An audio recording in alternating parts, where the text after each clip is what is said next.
Drivers must slow down and prepare to stop when approaching a school bus from the front or behind when it's displaying flashing yellow lights. This means that the bus is getting ready to stop for students. Every state has a law that makes it illegal to pass a school bus with its red lights flashing and stop arm extended when it's stopped to load or unload students. Not stopping or trying to beat the stop arm puts lives at risk and can result in large fines, points on your license, and license suspension. Paid for by NHTSA.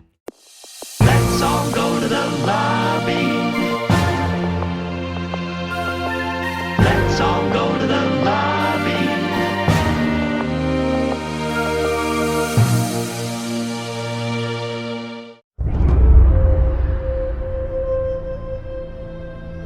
He is the last of his kind.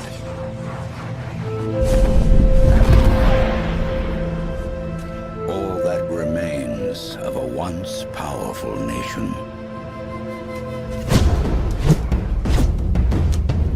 Some think he is a myth.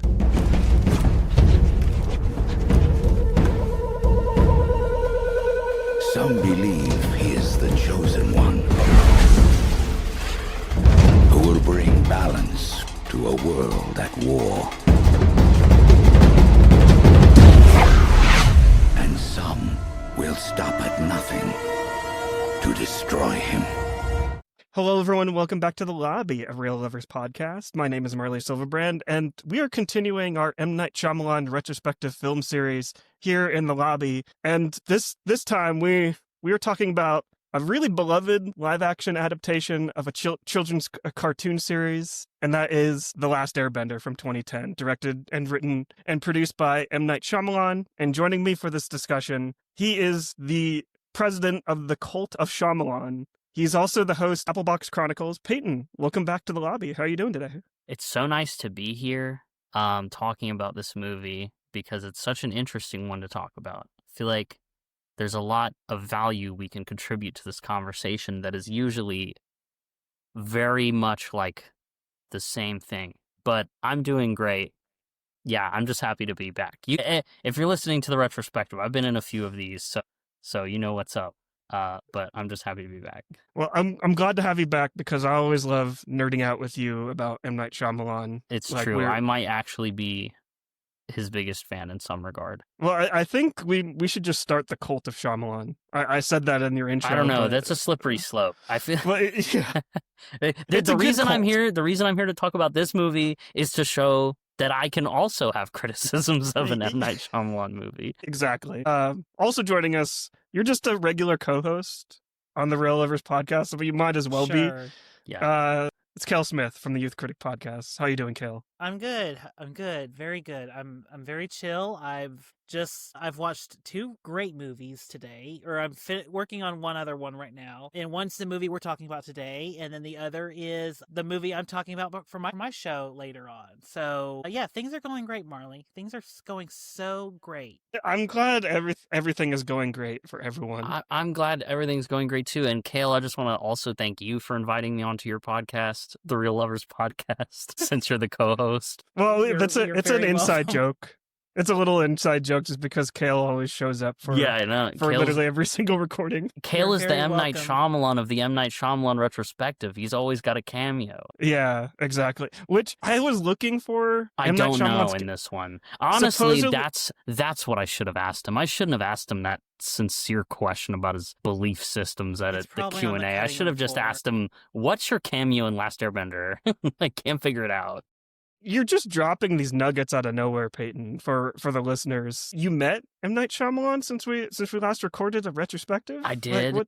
I did, and he said, yeah, I love your episodes on the lobby. That's what he said. No, I did. I would freak out if he listened. I don't want to make this about that, but I did, and I had a great, it was like the best day ever. Yeah. I guess this has to do with The Last Airbender. I basically had an M. Night Shyamalan arc over the course of watching Unbreakable, where I had this great question in my head that I had planned ahead, and then while I was watching the movie, I was like, oh, but what's everyone in the audience, not M. Night Shyamalan, I knew he would get it, but I was like, everyone in the audience, what are they going to think of this question that I have planned? Are they going to think I'm cringe or stupid or silly for that? And then I was watching Unbreakable, and I was hearing lines like from Elijah's mother where she says, if you make the decision now to be afraid, it's going to follow you forever. Or when when he's lifting the weights, and because he doesn't know how much weight is on the bar, he can lift more than he thinks because he's more powerful than he realizes. And I just kind of like all these things just kind of were hitting me, and I was like, I gotta just trust that I have something, that I'm onto something here, because that's what M. Night did when he made Unbreakable. He's made a superhero movie when people weren't making superhero movies, and he trusted that he had something there, and it became a classic. So I was in the front row. I was like, everyone's behind me. If I should stop looking back there and stop seeing the people that are back there, because if I can't see the weight, I can lift anything. So then I just kind of like locked in, said it exactly as I had it written down, didn't rephrase it, didn't change it. I thought about asking a backup question that was so silly. I didn't do that. And I just realized so much how this happens is like you to do the thing that's true to yourself is so like you have to like power through like this bit of friction and this bit of self-doubt. And that's what I think M. Night did with a lot of his stuff versus, this movie, which is when he decided not to do that. So that's all I'll say about that. Yeah. Well, for context for the listeners, Peyton was actually very fortunate when he went out to the Lincoln Center M. Night Shyamalan. I think they called it a night at the movies. Yeah, I flew from Texas to New York for it. Yeah, I really wanted to go to that just because I love like the play on words there, and also just it's M. Night Shyamalan. But I have to ask, did they show this movie, The Last Airbender? No, they didn't show this, and they didn't show After Earth, nor did they show Wide Awake or Praying with Anger. But these two movies... This is why people need to listen to this podcast, because we are actually doing the true retrospective here. Yeah, well, the thing is, I mean, I think it's very telling that he didn't show those two movies is because he doesn't really like these, I think. They don't feel true to him. He's like, these are not, part of my canon in the same way. This was he's very grateful for these movies, I know. And I mean, this is something he literally said in one of the Q&As. He was like, that was a time where I was trying not to be me for a while, trying not being me and doing what everybody kind of told me to do. Because this man got offered every single movie you could imagine in the early 2000s. He was offered to make Troy. He was ironically offered to make The Notebook, which is now he's collaborating with Nicholas Sparks later down the line. But it's like, yeah, you get offered like all these things. And so he finally kind of budged after a few critical failures and was just like, you know what, let's just do it. And then it's like he gets his two worst received movies, arguably, back to back. And that kind of it, and it was that kind of dramatic like downfall where nobody really wanted to make a movie with him anymore after that kind of caused him to be like to kind of break out of the box and be like, no, I'm gonna power through and pay for my own movies if that's what it takes. And then now he's back with all the movies that have come out since, which have been, in my opinion, he has only made masterpieces for the last 10 years. So wait, what are we talking about again? We were talking about... There's a little history on The Last Airbender, I think. Yeah, we're talking about The Last Airbender, like I said, released in 2010. But yeah, basically this is the live-action adaptation of the beloved animated series on Nickelodeon. It, as Peyton beautifully described, it didn't go so well. But as I always ask at the beginning of these retrospectives, what's your history like with this movie? Kale, you want to go first? Okay. Yeah, okay. So where do I begin? So I did not. Here's how lame of a child I am. I did not watch Avatar when it was coming up, and I was like, I was the perfect age for it. Come to find out, because I think I was like 9 or 10 when the show was airing, but my sister would watch it. My sister would watch the show, and she was a fan of it. So when this movie was coming out, I was like, oh, this is kind of exciting, like this is going to be a big movie. I'm going to finally have my moment to where I can appreciate this on the big screen. They had the teaser in front of, I think it was Transformers Revenge of the Fallen, like a year before. Another masterpiece. And that teaser is a fucking that teaser feels like we should that teaser. There's no words to put. It's incredible, and like it's so I was pumped and excited, and that was like one of the original like Barbenheimers because it was coming out the same weekend as Eclipse, like the Twilight Saga Eclipse. So I was like, fuck yeah, let's go. Let's get, the fucking last Eclipse Airbender going. I was just so excited. And then I was on vacation when all this was happening. So I literally like went online for the first time in days to read the reviews. It was like the Saturday or Sunday after. and it was like, oh shit. Like, I kind of expected Eclipse to not be like a critical darling, but to see Eclipse doing like light years better than The Last Airbender was like, oh fuck. This is like catastrophic. So I didn't see it in theaters, but when my sister and I, when we went on our family's like Thanksgiving vacation, we were on the road. My sister and I kind of had The Last Airbender on DVD to rent, and we just put it in our portable DVD player, and we just kind of listened and watched it. And about halfway through, she was like, "What the fuck is going on?" I mean, she didn't say it like that, but she was like, "This is not the show. Like, this It is is not the like show. That's like like- the perfect way to describe this movie. It's not the show. this is not, like, where's all the like, who are these characters? Like, what happened?" And I was like, "Oh shit, this is totally catastrophic." And this was like months later. I'm like, it's starting to seep into me how much this was catastrophic. And then, like, the more I kind of became more chronically online and watched internet reviews, I mean, people just for years would never shut the fuck up about this movie. Sorry, pardon my language already. People just would not shut up about it. I mean, it was like a total. And I saw the movie and I thought it wasn't good, but I mean, this was like, you would have thought Shyamalan had committed a hate crime, like the worst kind of hate crime you could have imagined. I mean, it was awful. It was truly like pre-Star Wars sequel trilogy type of review. Coming into this like 15 years later and watching it, it's still a bad movie. It's the most expensive bad movie I've ever seen. Like, even something like Tron Ares at least has competent filmmaking, but still, like, so... We'll like, get it's there. still competent. Like, at least I can tell who's who, and like I can make, and I'm not laughing at the bad performances. But watching The Last Airbender, it's like there's so much of like, and I don't know if it's the show, like what M. Night Shyamalan kind of picked up from the show, or if it's like his own ideology. But there's so many ideas and stuff that would kernel later into like, things like, like Dev Patel's character being like this, vengeful son who's trying to, trying to get the approval of daddy. Like, that's such a, like, you could see that as like a Kylo Ren kind of situation, Kylo Ren Ben Solo situation. And then you could see like the potential of like Aang and I can't remember Dev Patel's character's name. Zuko? Yeah. Zuko. Okay, Zuko. Like, you can kind of see, like, the little bit of the kernels of, like, how they're going to be friends later, even though they barely share any screen time together. Like, you can start to see sort of, like, what could have been, like, an interesting franchise, an interesting, like, long, epic arching story, and, like, the themes of The Last Airbender are actually pretty credible. Like, it's not, like, there's not bad, like, it's not morally bad.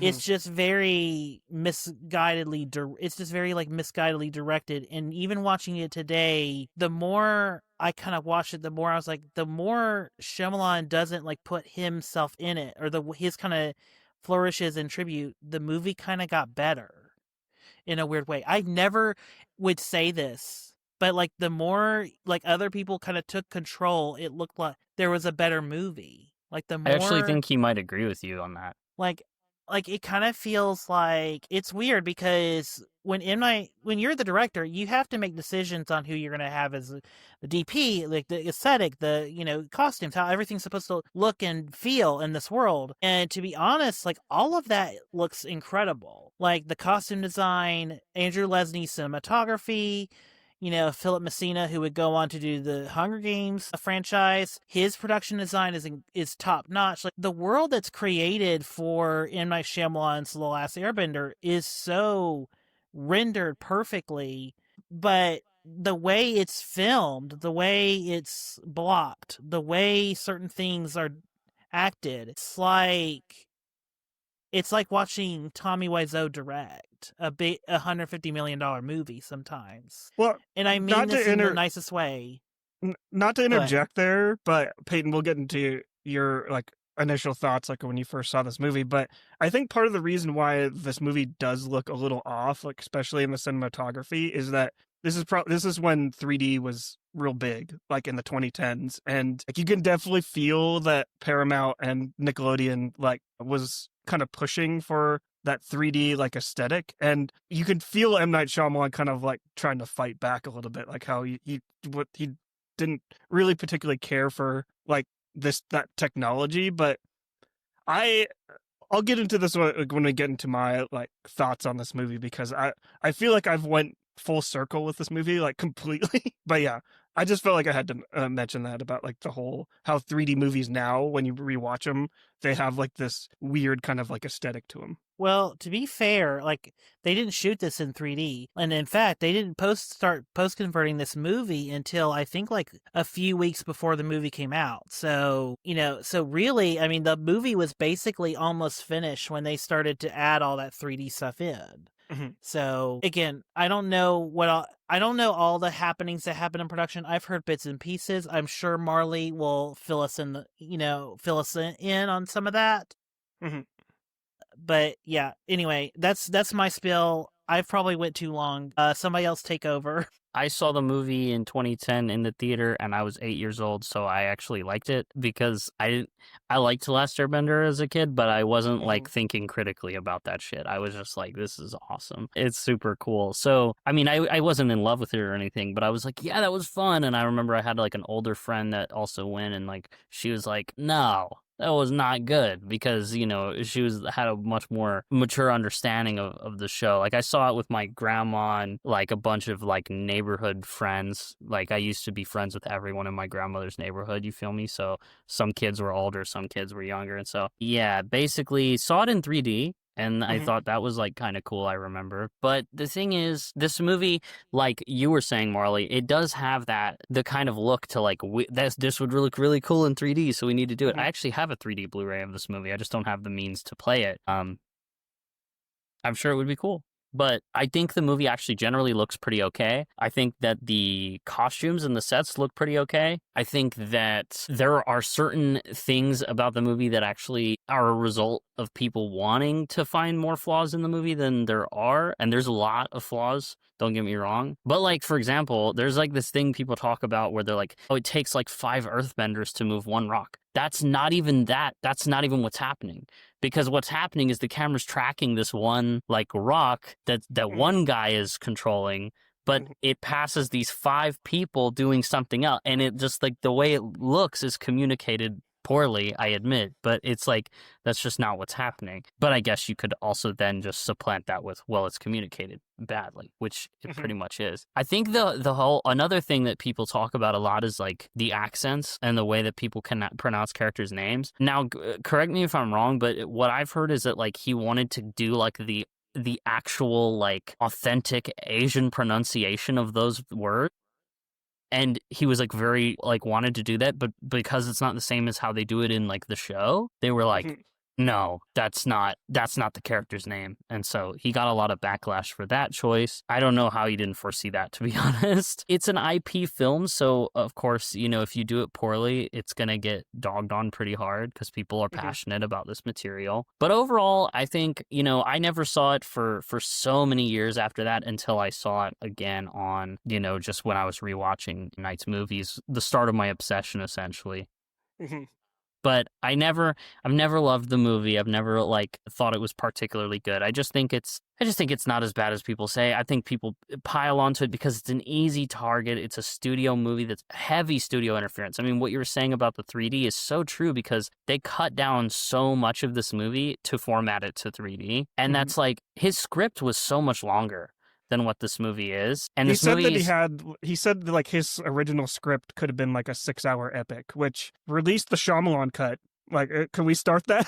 Like, because no, he wouldn't do it. The thing is, he would not make that. Like, I don't think nowadays he would not. It's just that he's just trying to like do what he's like, is this what you're supposed to do? Like, you're supposed to like be a director for hire? And like, think about how many directors we know that are working right now that are doing exactly this. Like, they made a couple really great early bangers and they're probably better at it than him. I'm not even saying that as like a slight or a bad thing. It's like, well, the thing about M. Night is he's always said this. He's like, I'm just not good at making this kind of movie. I'm not good at making blockbusters. I'm not good at making big movies with a lot of digital effects and all that stuff and action scenes and like all this crazy stuff. So he's like, I tried it. It wasn't good. I'm not good at it. And he's like, other people are great at it, and I love watching their work, but I'm not good at it. And so there's like a lot of directors that are working right now that are making movies like this. They're so good at it, and they're so efficient at it that they can just keep doing this, and it's a great, job, and I'm sure that they're having fun. But there might be some directors out there that are doing this and are good at it and are just thinking, I wish I could make something that like I really want to make though. Like, you know what I mean? Like, I wish I was making something that wasn't such a big production and so many cooks in the kitchen. You know what I mean? Like, and I just feel like M. Night, he kind of like got in and he got out. He was like, okay, what's this like? And then, I mean, he literally had to pay for his own movie and mortgage his own house to get out of it. But he was just like, I'm so glad he did. Like, he's, making wonderful stuff now that whether you like it or not, he actually cares about. And that's what's important. And I think that really shows growth, too, because a lot of people would be stuck in that situation of just making IP crap for, for the rest of his life. And yeah, this is why I literally asked him, I said, how do you keep doing it? How do you keep not listening to other people? Because it's so easy for me to do stuff and not even realize until after the fact that I'm like, oh, wow, I did all this stuff because I was thinking in other people's voices, like to myself. I was thinking, well, this person's going to want to see this, and this person's going to want to see this, and all that stuff. And not literally thinking those words, but you know what I mean, right? Like you have that intuition for what other people probably want to see, and you're letting that guide you instead of yourself. It's not very self-guided, but you kind of trick yourself into saying, this is what I want. But really, maybe subconsciously it's not. And so that's why I asked him that. And basically what I'm trying to get at is that like it's very difficult to do that. Even on a small scale, if you're a content creator on TikTok or something and you start by making what you want because you have no platform and you have 0 followers and you're like, I'm just going to make the stuff I'm interested in and talk about it passionately, and then maybe 1 or 2 videos blow up where you're doing that and you don't realize it, but the reason that those videos blew up is because you were so convicted about what you were saying and you were so passionate and and informed and driven about it, and it was like what you love. But then you try to make your stuff snappier and more digestible all the time to try and reach those highs again. And then paradoxically what you're doing is you're silencing your own voice and you're just following trends. And so like it's a constant battle even for me as someone making like silly videos online. I'm just like, this is getting a lot of views and it's so easy. I could just do this. But then I think to myself, is that really consistent with who I am? Or is that really what I want as my singular motivation for making this? So I don't do that. Like, so really that's why he's such an inspiration to me, because I literally take this with me every day. I think about this every day. I'm just like, every time I'm making a video, I'm like, I need to make sure that this is not like fake, because I'm going to be able to look back on it like the very next day and be like, I made that for someone else. Yeah. You know what I mean? Yeah. That's why I make like 19 videos about trap like a month. And I'm just like, I don't care, because even if it's might be like, oh my God, Peyton is so exhausting with the trap. It's like, if that's what I'm thinking about that day, that's what I'm going to do. Like, if I feel like there's something new that I haven't said yet, that's what I'm going to put out.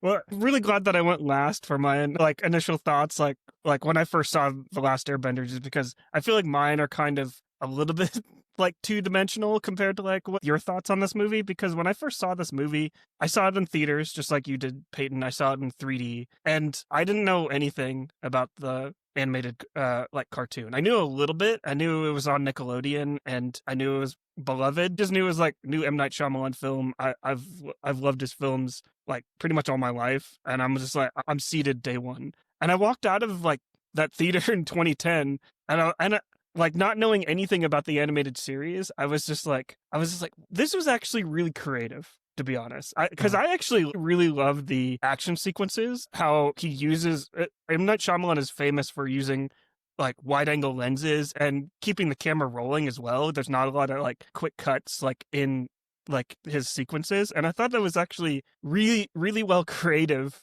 to shoot like an action sequence like this. Yeah. And then I started reading the reactions online, just like you did, Kale, and I was just like, oh my God, did I watch a completely different movie? And I started doubting myself as well. Like, am I supposed to like this movie? Because everyone hates this. So I kind of had like a really deep like look within myself. Do I actually like bad movies? Should I actually continue to watch movies because I like, and Kale's not nodding his head yes, just because who cares like what everyone else thinks? And then No, I'm saying yes. when you I do was like kind of bad going through movies. that, but when I was going through like that deep thoughts like about myself, I started going into the camp of like, yeah, this movie's bad, because I started watching the animated series, and the animated series is like absolutely incredible, and I was like, what was M. Night Shyamalan thinking? And so I became a fan of like that series like later in life.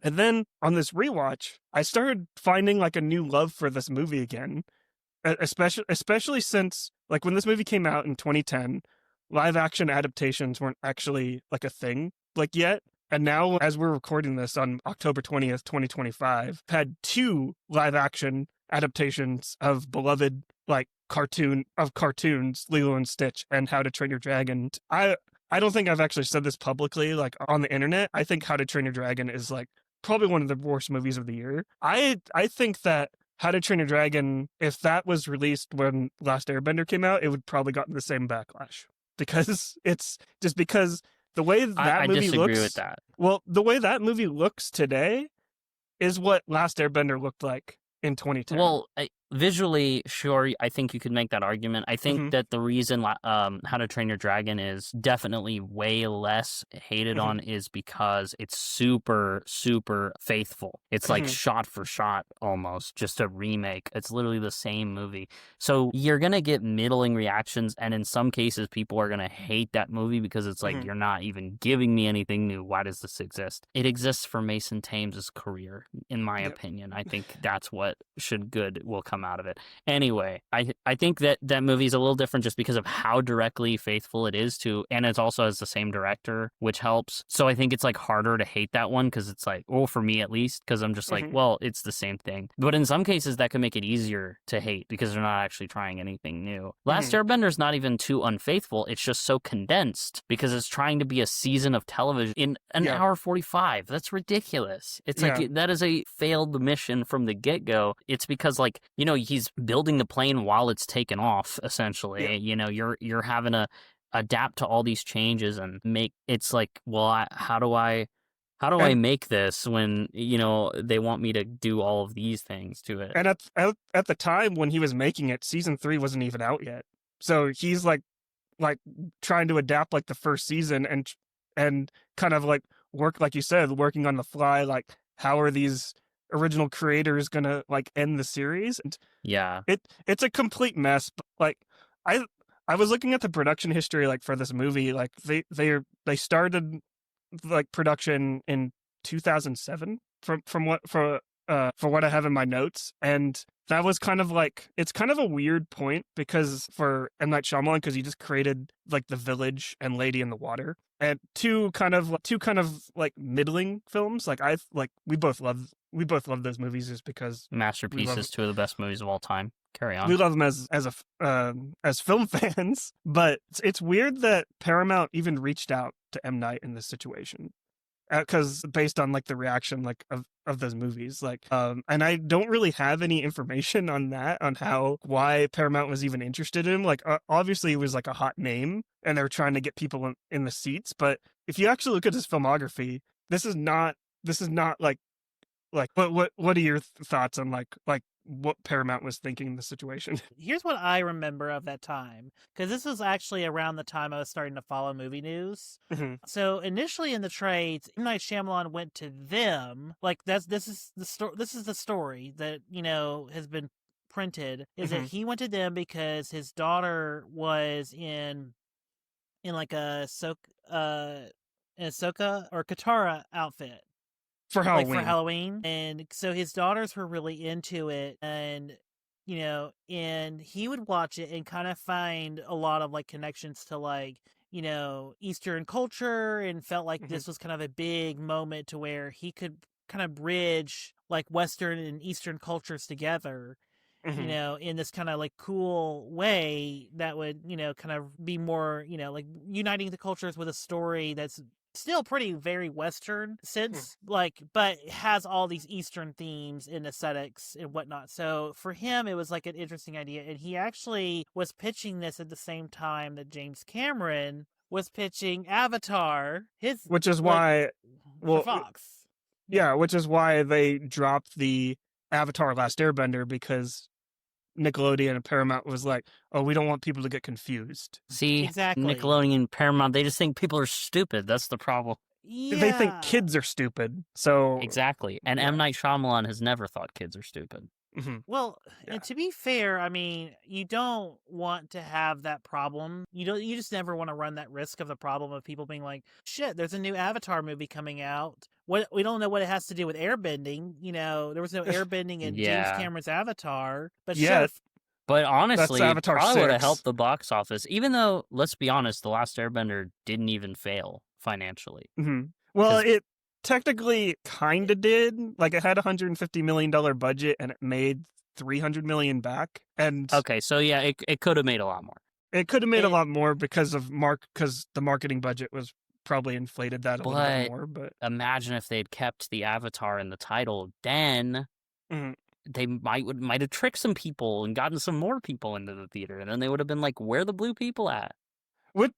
and looking at like how much money this movie made, I was actually kind of surprised. Like, I thought this movie completely bombed, like based on like how much people hate this movie. So apparently people don't hate it that much, because they saw it in theaters like so many times that it's like it became like it broke even. That's what I'm saying. Yeah. Well, I mean, and this was also at the time where, like, if you could get like a big fantasy movie and like reach the whole world, especially if you had an IP, like, it could have done well. Like, it could do very well. Like, this was still at the time where the Lord of the Rings movies were coming out. This is still, I mean, like, movies were really, people were still very much into the fantasy genre, very much. I mean, especially in countries like Europe and whatnot. I mean, people forget that the Golden Compass kind of sort of reached profitability because it made $300 million worldwide, internationally, but only $70 million here. Or something like the Narnia movies did, like, super, like, way much better overseas. So I feel like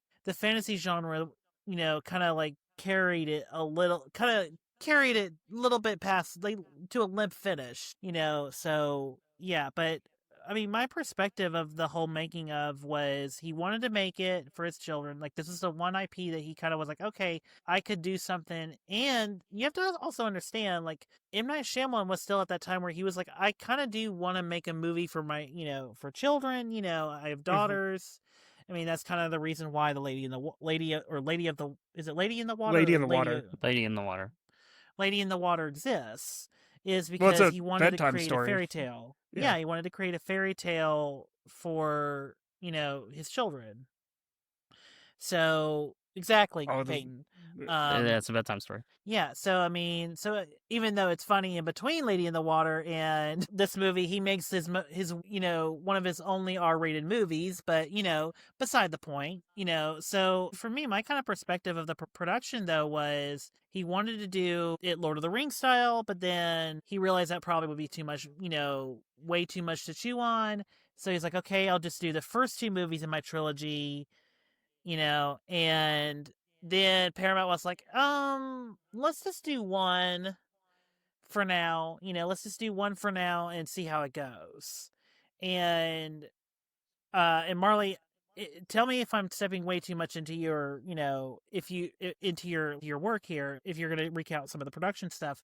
But what essentially happened was two things happened. He was kind of allegedly forced, Nicola Petz was kind of allegedly forced on to him because her father was like a huge executive, and so so he kind of had to, but then he would like counteract and say, I'm not going to make this movie without Nicola Petz, which kind of feels like a weird stance to take on. But go ahead, Well, and I Ryan. think it kind of going on to like what you were saying, Peyton, like this is like very much a learning experience for M. Night Shyamalan. Like, because I feel like every director's kind of like ambitions is to make like an adaptation like this, like a big blockbuster, big summer blockbuster, because Yeah, your that's big, where the like, money's at. magnum opus. And like I can tell, like he was like, especially like watching like a lot of the behind the scenes, like he was really amped about this. Like he loves like filmmaking in general, but like kind of adapting like this beloved like cartoon series that his daughters like loved. Like And he was, I think he was a fan of it too, like in general. Maybe not to a deep extent, but he came onto it pretty late, and then like they started watching it like before they went to bed, like at night, and he was like, "This is really great." And like one of the things as well is that he also saw it as kind of because like one of the criticisms people always say is like, "Oh, Katara, like why is she white? Like she's supposed to be like she's supposed to be brown." Do you know why? Are you gonna say why? Well, it's going on to like what Kale was saying about how that was the producer's daughter, and they wouldn't make like the movie without her. Right, and then her brother Sokka Sokka also has to be white at that point. Yeah, but hearing M. Night Shyamalan talk about this in the behind the scenes, like he doesn't specifically like mention that, obviously, but he talks about Katara being Indian as well. And like, I feel like if he had his way, if he had like 100% control, this would be Salika, like, and Maybe. as Katara. Maybe. And I think it's actually really beautiful watching this movie now after watching Trap. Is like Trap is kind of like this is M. Night actually got to put his daughter in a starring performance. He built it himself though, yeah. Yeah. You know, everything's more beautiful after you've watched Trap. Bagels, I mean, movies, life. Yeah. Everything bagel. Wildflowers. I mean, I walked out of the theater watching Trap. It was 2 a.m. when I walked out for the first time, and I just stood in that parking lot talking to people for like an hour. And they're like, "Oh, is Peyton gonna?" Well, it was at my job, so it was like a bunch of my coworkers. They put it on at midnight, like right when they could to to show. But like, what do you think about like the possibility of like Salika being like Katara? Like, because I think that's actually I think it could have worked if he had done that, right? And the movie was not much different otherwise.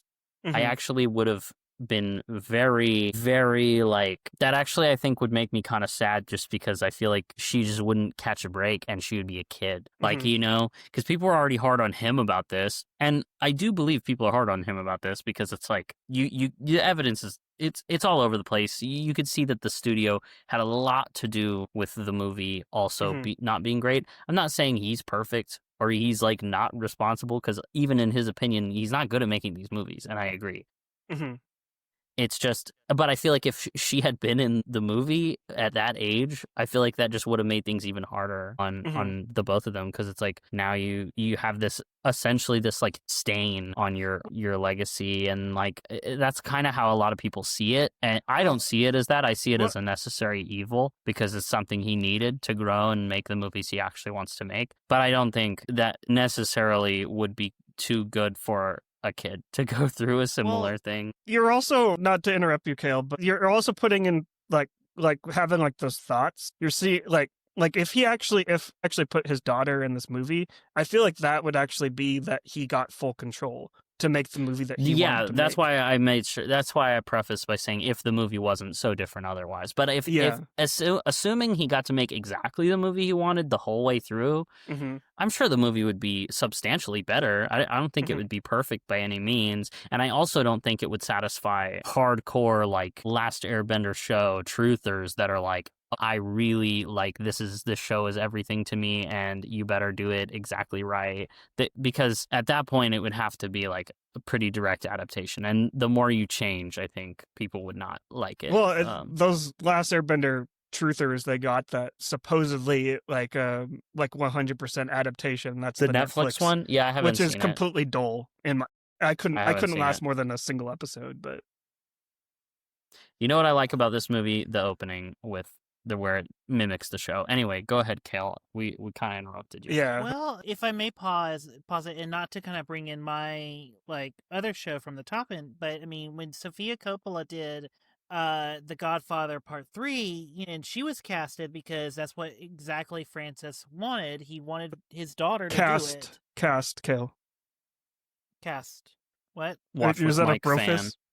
Yeah, it's cast. It's not. Or cast. Okay. Okay. We've lost the war on casted, dude. Yeah. We've lost it. It's Sorry. over.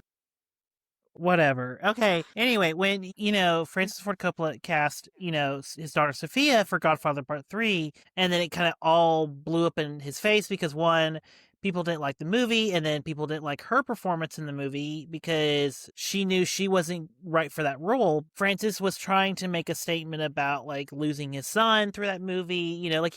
Francis had something personal to work out through Godfather Part 3 and was doing it through an IP. And so, and all of that blew up, and it caused, like, Sophia to, like, have years and years of, like, I have to rebuild myself. I have to, like, she had to go through her own, like, M. Night Shyamalan redemption story arc. So I think if Sharika, is that the name? Salika. Salika, excuse Salika. me. I'm My sorry. personal best friend, Salika Shyamalan, yes. Salika was in this movie. I think Allegedly. If she threw my bracelet away, we're not friends. I think if Salika was in this movie, I think she would have had a much harder time processing and having to kind of, like, that would have been very hard for the, like, imagine him having to work through it, but then also adding her. Like, I feel like that would have, like, really hurt them both, as artists, as people, as family. Like, I feel like that would have been something, I feel like that would have just been a completely hard thing. But, assuming he did have full creative control, and as someone who said the movie works better the more you don't feel the M. Night Shyamalan in him, I'm like, it maybe it could have worked.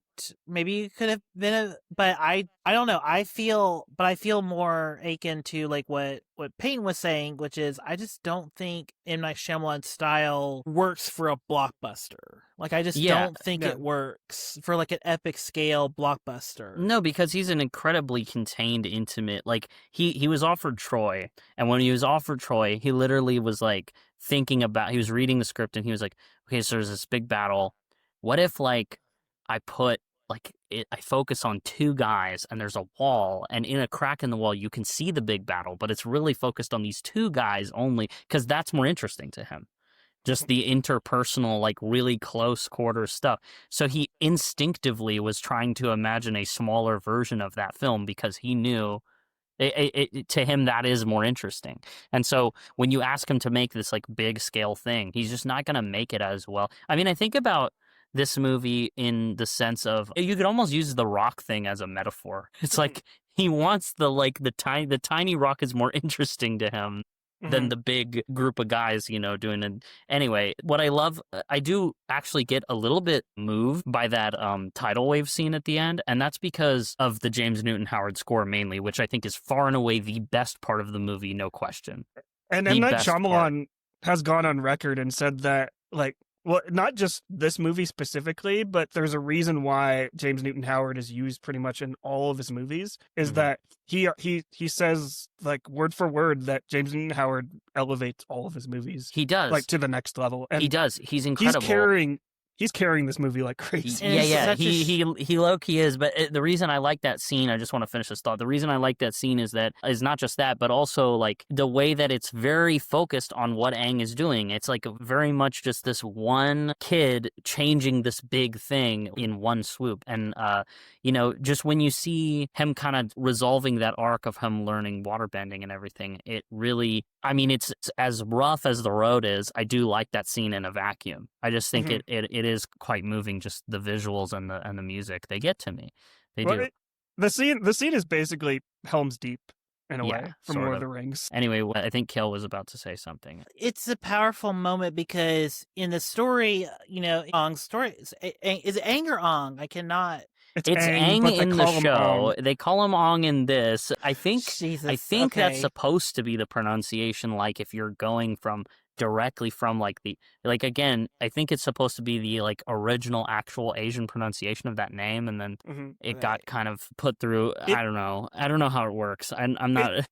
It's a dumb criticism that you see in, like, those this movie is the worst movie ever made from videos, like, on YouTube, just because people are like, in the show they called it Aang, and I'm like, who, like, it's an adaptation. I just want to keep drilling into people's brains that adaptations don't have to be 100% Translations. faithful, Yeah. 100% faithful to the original source material. Like this Yeah. one, go ahead, Peyton, sorry. I was gonna say, I think people really want it to be stupider than it is. Mhm. Like people really, the reason that this movie is so popular to hate, I think, is because people want the movie to be like there to not really be nuanced reasoning behind some of the flaws in the film, and they would Mhm. rather be like, the filmmaker is so incompetent that he doesn't even know how they say the names of the characters. It's like he didn't watch the show. I literally like look me in the eyes and tell me he has never heard them say the name in the show. He Yeah. definitely has said the name, but like it's more, I think, entertaining to hate this movie in that kind of way, where Yeah. for some people, where they're like, but he's so stupid he doesn't even know how they say it in the name. I'm like, no, he's not. It's just he made a decision that doesn't work necessarily in the film, but people don't want to take the effort to give the benefit of the doubt or come at it in good faith like that. They're just like, no, it's more funny that he was just so foolish, and that's why. And I just think it's like, come on, dude, grow up. Like, Okay, so when in the story at the end, look how we're jumping already to the end of the movie. it's my fault. I brought up It's the the scene. it's the best part, to be honest, like of the Well, entire movie. It's just, well, I mean, the reason why the ending works so well is because one, the sequence before,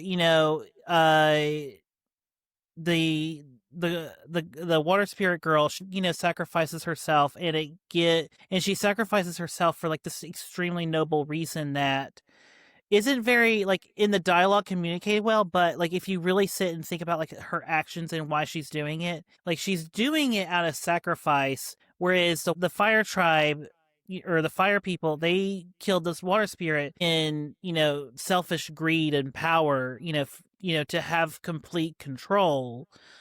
And whereas the water people, they're bringing back the spirit, or she's bringing back the spirit to save her people, to save, to save the balance, to make sure that there is a fight, that there's a chance that there's an equal balance between, the fire and the water, the fire, the water, and the earth. And then Ong brings it up to show his power, as to show like that he has mastered his power and mastered the strengths of water, and to me that is absolutely beautiful, because because the whole movie it's set up as like he only knows how to airbend, and so when he's mastered water, which is this very calm, it's very it's set up as very calm and ethereal. Is that the right word?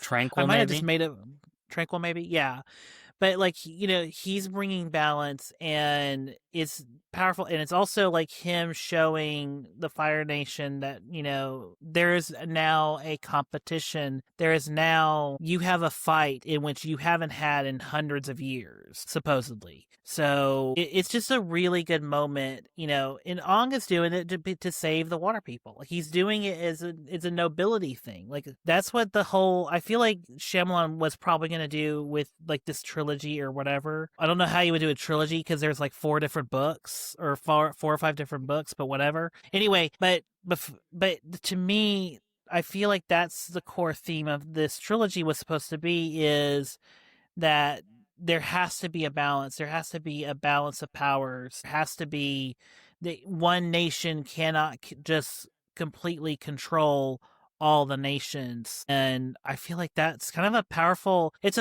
surprisingly more resonant now than it was in 2010. So yeah, I feel like it was just a little ahead of its time. And I feel like Star Wars kind of picked up some of the Star Wars sequel trilogy, and now a lot of trilogies are kind of picking up on those themes. Not saying they're stealing directly from this, but it's like, No, they it's are. like, This is the blueprint. Yeah. oh, sure. Whatever. Okay, here's my tinfoil hat. But I'm just saying, like, I feel like now the juices of this would flow a lot better. And I'm starting to see a little bit why Peyton, your generation and maybe some of the younger end of my sister's generation would probably like this a lot more and not just be about nostalgia. I just wish it had gone better, because this really could have been like the next big fucking thing, and we wouldn't have to have something like, I mean, we probably would have still had a Star Wars trilogy and all this other like nostalgia bait bullshit, but this could have been a really good, like, oh shit, like a director, got to make his own trilogy again and just do something, cook and make something really fucking special and something that's so generation defining, and yeah. So Just this whole like thing is Ryan a travesty. Johnson making a Star Wars trilogy. That's why Ryan Johnson hasn't made it yet, because he's like, M. Night Shyamalan needs to make his Last Airbender trilogy. Like, I'm not gonna make that unless M. Night Shyamalan gets the keys to the city at Paramount and Nickelodeon. Like, yeah. Honestly, at this point, Ryan Johnson, I love him. I would love to see anything he do in the Star Wars universe, but I feel like he's done so much for Star Wars with his one movie that I'm good. I'm good if he wants to make 15 Knives Out movies. Well, even if he's contractually obliged to from Netflix, he's lock and keyed to Netflix at this point. I don't think so. His contract's over after this movie. Oh, really? He's a free man now. Yeah. Well, now he's gonna make Last Airbender 2. He's gonna call M. Night. Hey man, we're making the Last Airbender movie sequel now. I'm sure M. Night would love to watch Last Airbender 2 made by somebody else. Yeah. Same cast and everything. Same cast and everything. Yeah, they're a little older, but we can fix that. You know what I want though? I want it to work with Dev Patel again. Yes. There's some magic there that needs to happen. Like, I know I said that James Newton Howard carried this movie, but Dev Patel, he carries every movie that he's in. And I really feel like, I don't know if I'm just glazing this movie at this point, but I probably am glazing this movie. I am in the M. Night Shyamalan cult. But on rewatch, I know that the common critique, especially amongst the South Asian community, they don't particularly care for that Dev Patel is the bad guy. All the South Asians are particularly perceived as evil. I think he was trying to do something where the nations are actually nations. They're different groups of people, and so he kind of the Fire Nation are South Asians, and I think the Earthbenders are Chinese or something. Yeah, Chinese or Korean.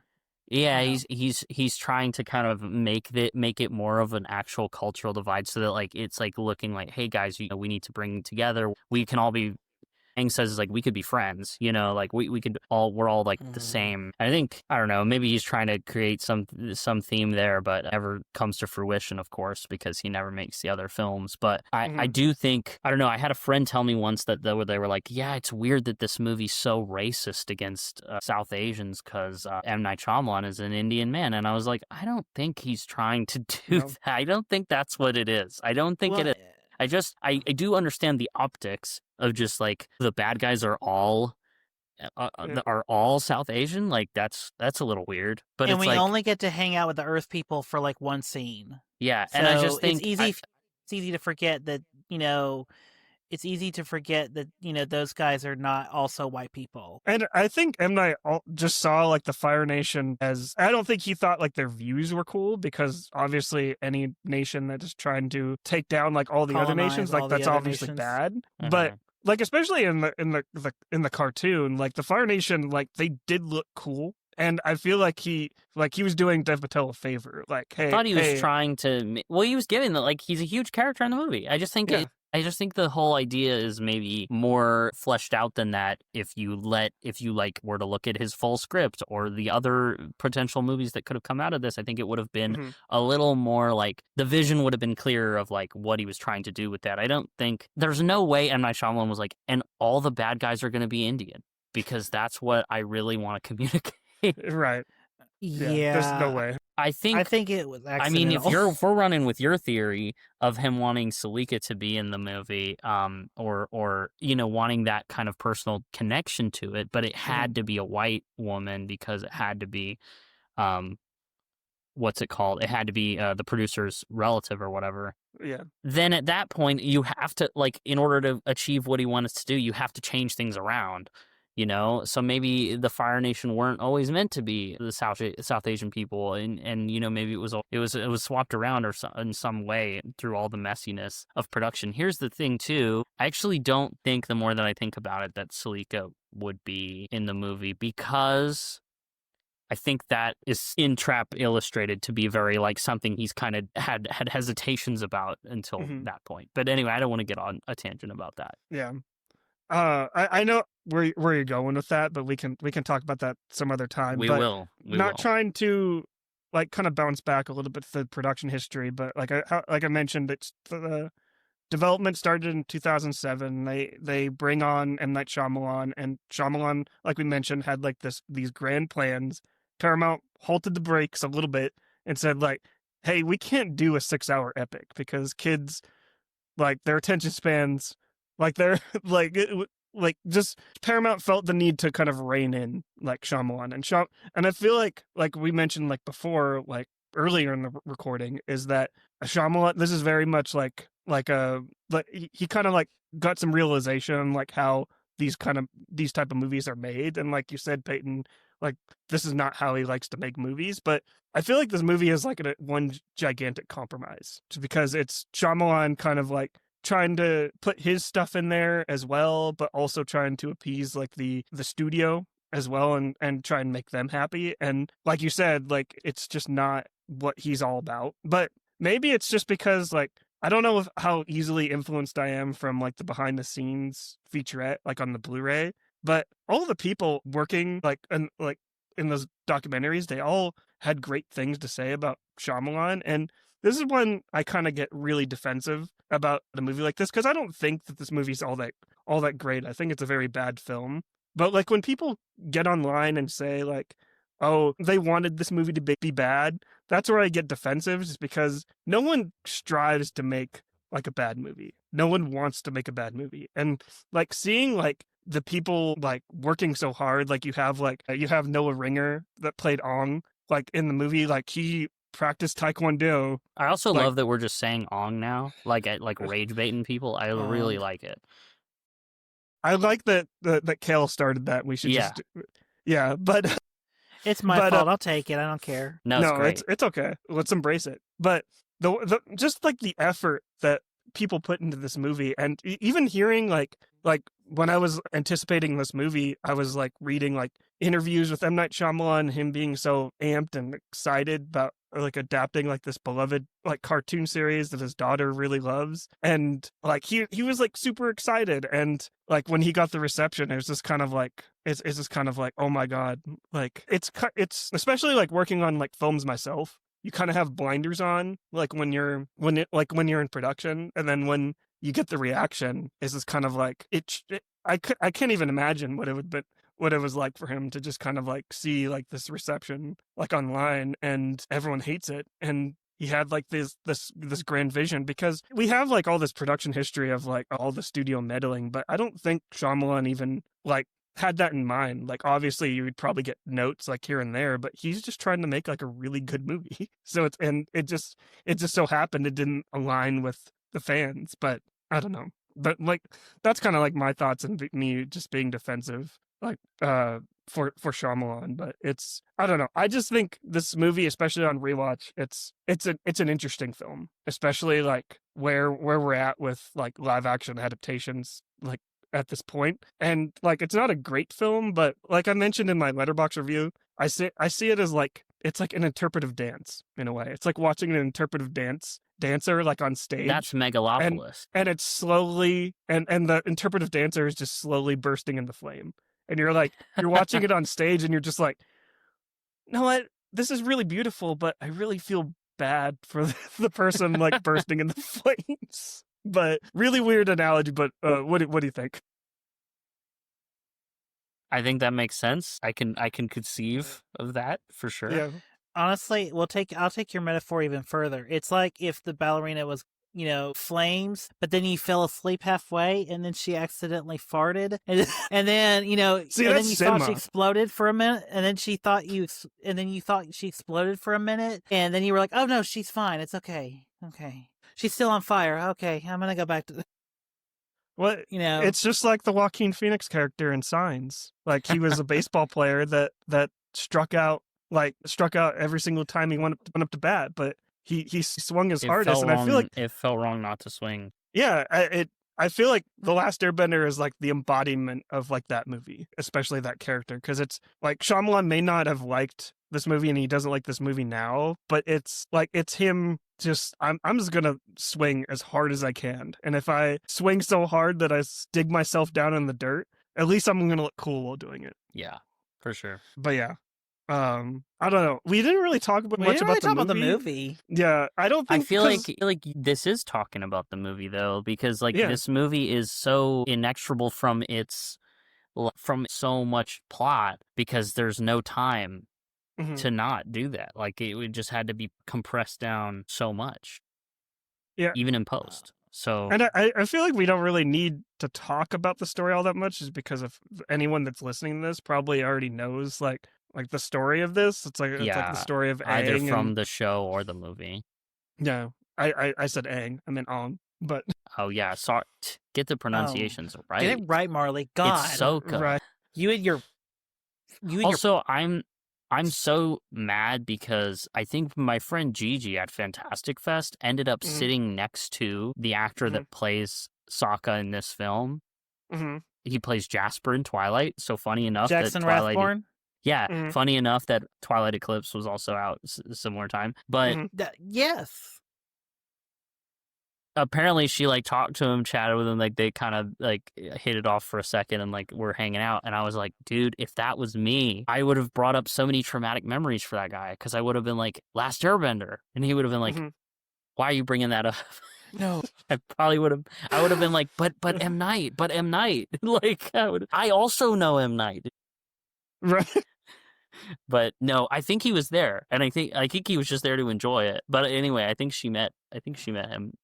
If I understand correctly, and it made me so jealous. I was like, oh, if that was me, I would have had a great time. And what's crazy about that weekend is like, because if you watch anyone remembers Twilight Saga Eclipse, he actually has like a decent role in that movie too. So it's like, holy shit, you get to watch this actor really like play off and try and do, and try and have like chops. And unfortunately, Last Airbender, he had the more prominent role, and it just didn't work out. Like that's the tragedy of The Last Airbender, because there are so many great actors. I mean, we haven't even mentioned Sean Taub, who's Sokka's uncle in this.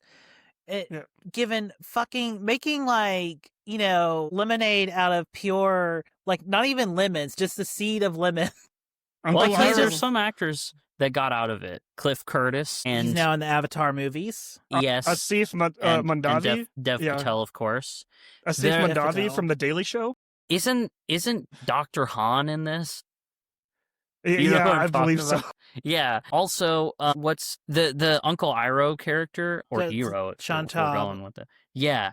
There's a great scene that I actually really love, because in the show you can just make fire, Mhm. but in this, I guess you have to have the fire to like bend. I guess it's like water. It works the same way in this one. They made that a thing. It's like not like that in the show, but then there's the scene where like he does make fire, and they're like, he's making fire out of nothing. He's him. Like, this is crazy. And I think that's a hilarious scene. Yeah. Like, they're so scared at him doing what is so casual in the animated show.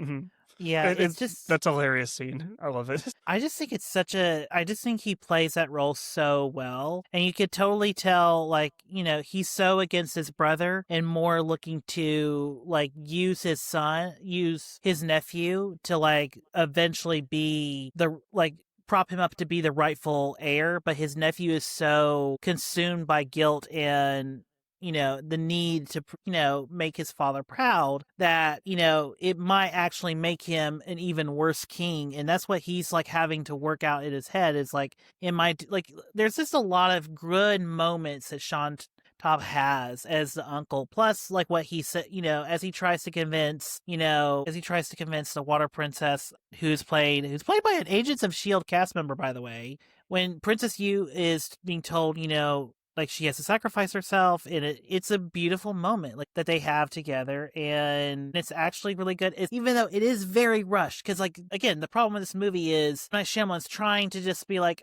fuck, I fucked it all up, make it 100 minutes, Well, like sorry to interrupt, but yeah, I don't think he was like pushing for it to be 100 minutes. I think he was getting studio notes saying like you're adding there's too much in here. They you need to literally cut it down. they wanted to show it, be able to fit more showtimes in, so they made him shorten the movie. Same thing that was with, their decision, not his. yeah, and converting the movie to 3D as well. They had to make it shorter because they wanted to have the time to convert all the sequences Mm-hmm. to 3D. Good grief! So no wonder this movie is like a fucking disaster. Yeah. Yeah. Like, no wonder, because it's like they literally there's probably like a good hour of this movie on the floor, Yeah. at least. That's why I said release the Shyamalan cut. I know it's probably not out there, but Finish up the even if post-production. it honestly, even if it did exist, Marley probably Night Shyamalan probably just wants it to be like, no, I'm good. I've moved on.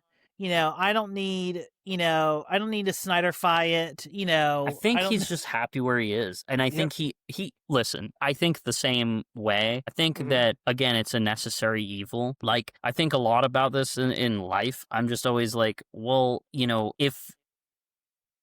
if you're like holding on to resentment for something that you did or that happened to you in the past, it's because it's still like affecting you in the present. And so like if he's happy with making the movies that he like loves right now, and he's kind of repaired that, and he's like in the happiest stage of creating in his life, then there's no reason to be upset about The Last Airbender, because it is just as necessary of a piece to the puzzle as everything else to get him to exactly where he is. And so I think that's probably how he thinks about it. Because I mean, even at the Q&A, he was like, I'm grateful for those years where I tried not to be myself, because that was, I had to learn that I wasn't good at that. And I think a lot of us can think of, take that lesson into our own lives and just be like, well, those things, when I felt unhappy about what I was making before or what I was doing before, it's just because I had to learn that like that wasn't for me. Or you just take what you can from the negative experiences and you just try to build a better future out of it, and that's all you have.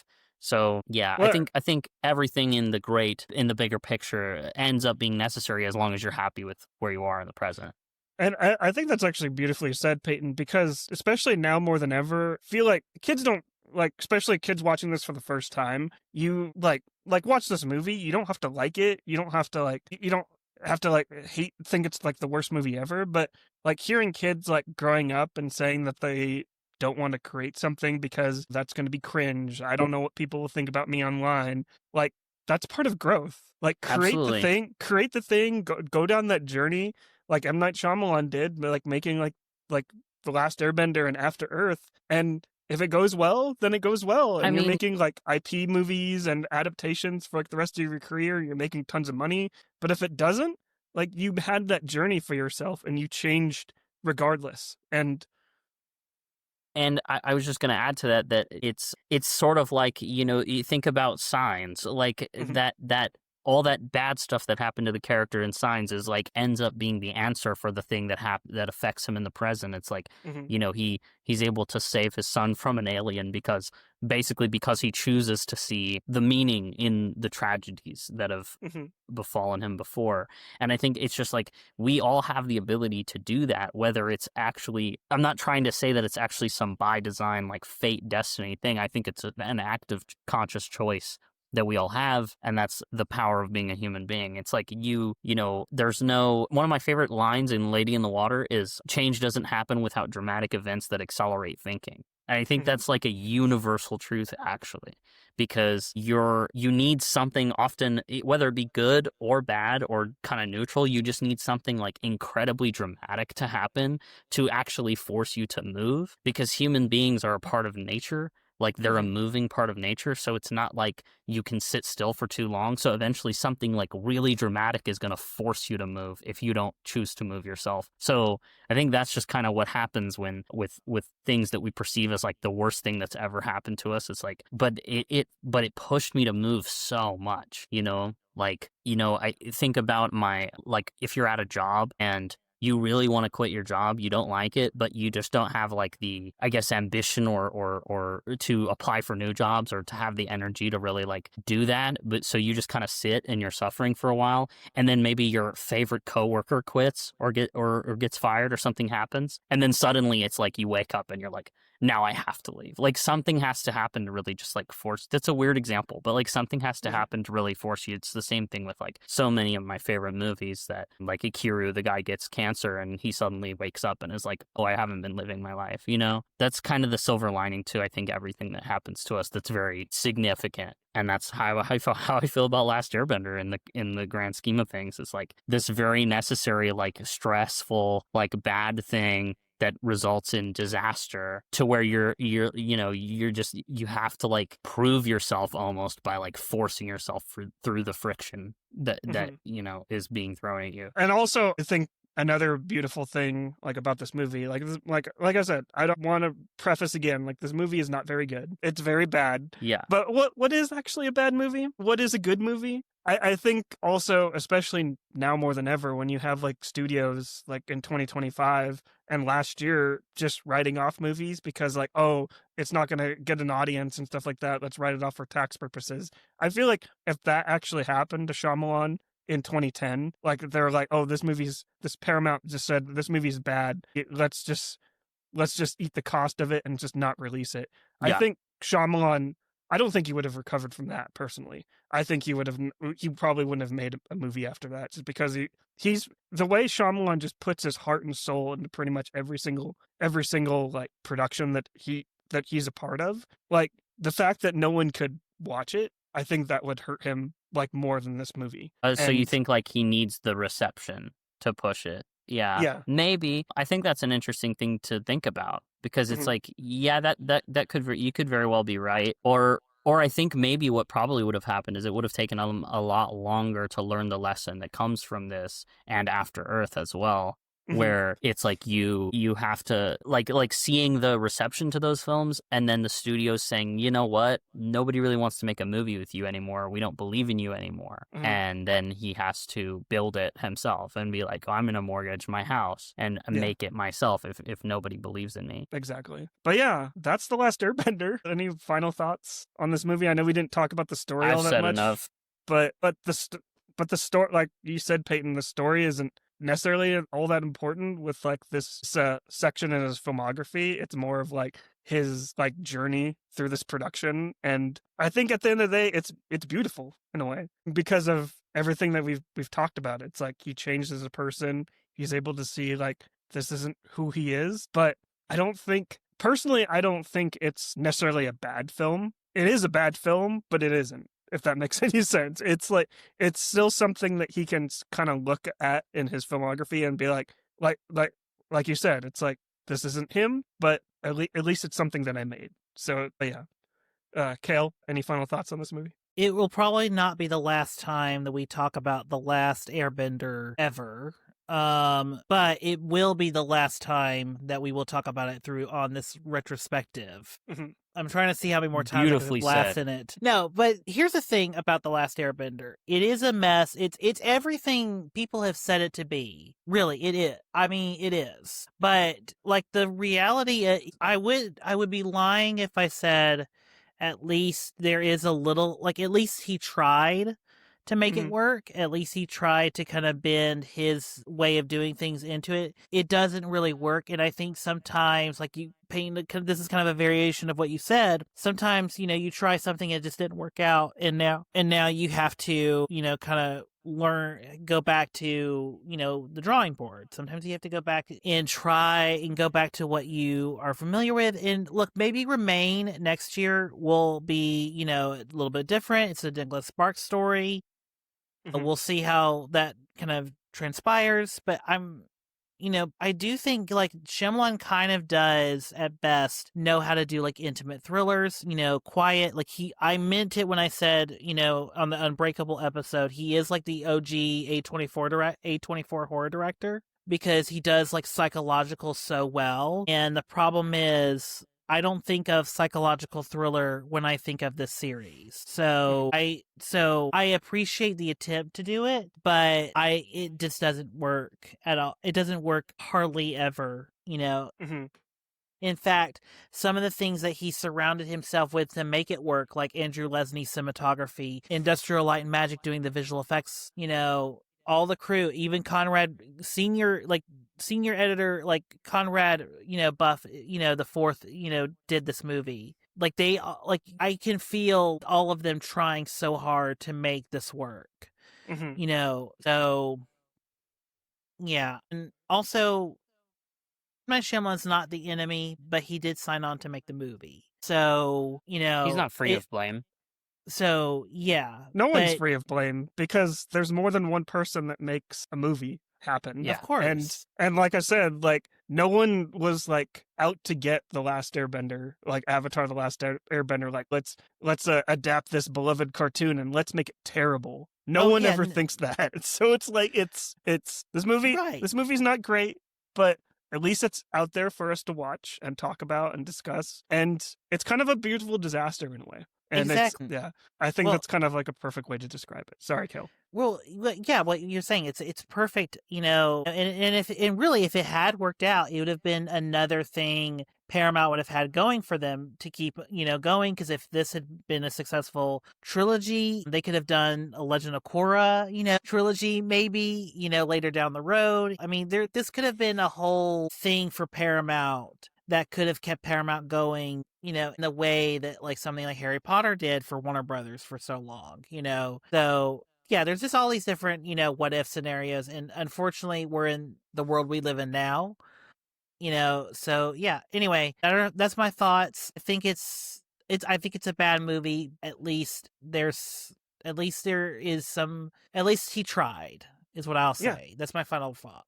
There's fun to be had. And I also think it's great too, like you mentioned Remain, Kale. And I think he's feeling comfortable. M. Night Shyamalan is feeling comfortable to kind of like dip his toe in the waters of like adaptations again. Like he did Knock at the Cabin, which we'll do like in a few episodes. And then Remains coming out next year, I believe. And then also a year from now, like, actually. He announced that he's directing the pilot. He directed the pilot for the 8 Ball TV excited. show, which I'm very excited for. So I like that he realizes he can't do stuff like The Last Airbender, but adaptations shouldn't be foreign to him. So but yeah. That's The Last Airbender. Let us know your thoughts about this movie in the comments below. Keep it civil, obviously, like we did, because I think this is probably one of my favorite discussions of this entire retrospective, is because I love talking about like the bad movies that could have been good. Yeah. But yeah. This is a fun one. Yeah, for sure. But Peyton, where could people find you online? You can find me on TikTok at Peyton_Pictures. You can find me on Instagram at Peyton_JB. I also co-host the Applebox Chronicles podcast with my friend Adrian. We talk about movies every Monday, and we are about to next week release. I'll give you guys a little hint. We usually don't do that, but next week is our Halloween special, so stick around for that. Check it out. It's a really good episode. We just recorded it today, so I'm super excited. I guess by the time this comes out, it'll probably be out. But yeah, check it out. Yeah, it'll be out Monday. So yeah, and happy Halloween to everybody listening. Stay safe. If that's around, if I've got the time estimate right on this. Yeah, and you can find me letterboxed Peyton JB if you really want to know about everything there is to know about me. That's the app where I just put my soul into it, and I'm just like, fuck it, nobody's gonna read this. You're just logging Trap for the 40 Oh yeah, time. I just log Trap, and then I write about how Trap changed my life. But yeah, everyone should go follow Peyton everywhere. All the links will be in the description box down below, and listen to the podcast too, the Applebox Chronicles. Really great podcasts. We have good fun. Yeah. We're our production isn't the best, but we really we got heart. You got to start somewhere, just like Shyamalan. Yeah, no, you build the plane as you're flying it. That's what I believe. I think, I think some of the lowest quality production movies I've ever seen are the best. Blonde Death, watch that movie. It was made for $2,000. It's a masterpiece. Okay, then. That's what I'll leave everybody with. Okay. But Kale, Where can people find you online? They can find me on Twitter and Blue Sky at Movie Kale. This is where you can get all the information on the 2 shows I do, the Youth Critic podcast, which we, as of this episode's recording, we have uploaded the One Battle After Another podcast and the Tron Ares podcast, which is essentially, that episode was more me and Kyle R. King just talking about Tron for an hour and 25 minutes, and then we spent 5 minutes talking about Tron Ares. So we apologize if you wanted a more detailed review of Tron Ares, but we really wanted to talk about the Tron and Tron Legacy way more. So, but yeah, and then of course on the other show I do, From the Top, the Ultimate Filmmakers Retrospective, we are finishing the Peter Jackson saga for real this time. There are episodes that have been recorded. We are about to record The Hobbit, The Battle of the Five Armies, which I was watching just before this podcast, before we recorded, and yeah, so that should be all starting to drop around Marley, when is this episode dropping? Yeah, Monday. Okay, so everything should start dropping for the remainder of the Peter Jackson show or season, probably on the same Monday that Marley is dropping this. So if you're looking, we should be having The Hobbit Unexpected Journey coming out on a Monday, and then we'll have Desolation of Smaug and Battle of the Five Armies all coming on separate days, following days after it, because we're going to kind of just get it over with, we're just going to get it over with, and so we can move on to the James Cameron season, which is coming up in November. So, yay! Anyway, that's me. Marley, where can the good people find you? Well, like I say at the end of Just every kidding. podcast, if people aren't annoyed with me by the end of every podcast, you can follow me pretty much everywhere on social media with the username at Marley Loves Movies now. Peyton, I think this is the first time I'm actually saying it to you like in a recording. Marley Loves Movies, my new username. You're a fellow alliteration king now. Yeah, exactly. I think I was just pissing people off that it just didn't sound okay. So I was just like, no, Yeah. I'll learn from my mistakes, just like Shyamalan, and change my name to Marley Loves Movies. But most active places for me are Threads, Blue Sky, and TikTok. Well, not so much TikTok anymore. I post whenever I feel like on there. But yeah, just if you want to talk movies with me, follow me on those platforms. You can subscribe to this podcast anywhere where you listen to podcasts: Apple Podcasts, Spotify, Pocket Casts. Give us a rate and review as well. Let us know how we're doing, and let us know how you're liking this M. Night Shyamalan retrospective, because I want to do more of these retrospectives later, and I think these are real fun. Next on the M. Night Shyamalan retrospective series is Peyton. Is it a stinker? No. I think it's better than Last Airbender. I haven't seen it since I saw it in the theater, so I'm very intrigued to revisit this one. But it is the Will Smith and Jaden Smith film After Earth. Let's go. But yeah, very excited to revisit that one. That will be coming in the future. But thank you guys for talking through this talking through the Last Airbender with me. But we gotta go. Let's get back to the movies. See ya. Bye-bye.